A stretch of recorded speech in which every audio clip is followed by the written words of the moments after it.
အားလုံးပဲမင်္ဂလာပါကျွန်တော်တို့ Playpage Channel ရဲ့ကြိုဆိုလိုက်ပါတယ်ကျွန်တော်ကတော့ Admin KE ဖြစ်ပါတယ်မောင်ထက်နဲ့တကယ်ချင်းတစုက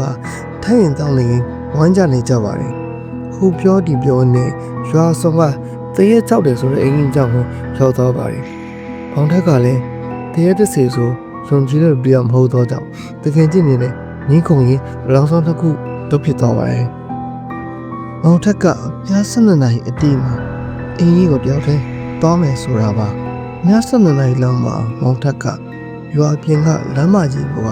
အိမ်ဟောင်းကြီးတစ်လုံးကိုလှမ်းကြည့်နေခဲ့ပါတယ်အဲ့အိမ်ဟောင်းကြီးကိုညဘက်ကျရင်ရွာသားတွေကဘီးလင်းနေလို့ပျော့ပြုံးနေကြပါတယ်တရေဆိုတာမရှိပါဘူးလူတငယ်ချင်းတွေကိုပြောပြီးအင်ကြီးကိုဝင်သွားခဲ့ပါတယ်အင်ကြီးကလည်းတိတ်ဆိတ်ပြီးတော့မောင်မိုက်နေပါတယ်အဟောင်းနဲ့တစ်သားပုံးနဲ့ပေါင်းပြီးအနန္တကဆိုးရွားနေပါတယ်ထို့အချိန်မှာအပေါ်တက်ကနေအသံတစ်ခုကိုကြားရပါတယ်ဒီလိုမှဘယ်သူရှိသေးဘောင်းချက်အော်ပြောလိုက်ပါတယ်ဒါပေမဲ့ဘာအတန်မှပြန်မကြားရပါဘူးသူအပေါ်တက်လိုက်တော့အပေါ်တက်ကအကန့်တစ်ခုမှာမီးရောင်တစ်ခုကိုတွေ့လိုက်ရပါတယ်အခန်းထဲမှာလည်းအမျိုးသမီးတစ်ယောက်ထိုင်နေရကိုတွေ့လိုက်ရပါတယ်ထိုမျိုးသမီးကဝတ်စုံအဖြူရောင်ဝတ်ထားပြီးတော့စပင်းကြီးကလည်းမျက်နှာကိုဖုံးအုပ်နေပါတယ်မောင်ချက်ကလည်းနင်းဒီနေ့မှဘာလုပ်နေတာလဲလို့မေးလိုက်ရပါတယ်ထိုမျိုးသမီးကတော့ပြန်မဖြေခဲ့ပါဘူးတဖြည်းဖြည်းနဲ့ခေါင်းကိုမော့လာပါတယ်ထိုမျိုးသမီးရဲ့မျက်နှာကိုမြင်လိုက်တဲ့အချိန်မှာတော့မောင်ထက်ကစက်တီးသေးသွားခဲ့ပါတယ်ထိုမျိုးသမီးရဲ့မျက်နှာမှာမျက်လုံးတွေမရှိပါဘူးမောင်ထက်လည်းလန့်ပြီးတော့နောက်ပြန်လှည့်ပြီးတဲ့အချိန်မှာတော့အိမ်တကားဝါကြီးကပြန်ဖွင့်လို့မရပဲပိတ်နေခဲ့ပါတယ်အဲ့ဒီအချိန်မှာပဲအိမ်ထဲရတဲ့အတန်တစ်ခုကိုကြားလိုက်ရပါတယ်အိမ်ထဲဝင်လာခဲ့တဲ့သူက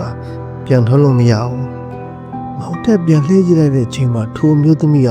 မောင်ထက်ကိုစိုက်ပြီးတော့ကြည့်နေပါတယ်ဒါပေမဲ့ထူးဆန်းတာကတော့ထိုမျိုးသမီးရဲ့ခြေထောက်တွေကချမ်းမြင်နဲ့ထိမနေပါဘူးမောင်ထက်လည်းကြောက်နေတဲ့ကြောင်အော်ဟစ်လိုက်မိပါတယ်တိတ်ဆိတ်နေတဲ့အိမ်ဝကြီးမှာမောင်ထက်ရဲ့အော်လန်ကပြတ်နေတော့ပါတယ်အချိန်တော်ကြာထိမောင်ထွက်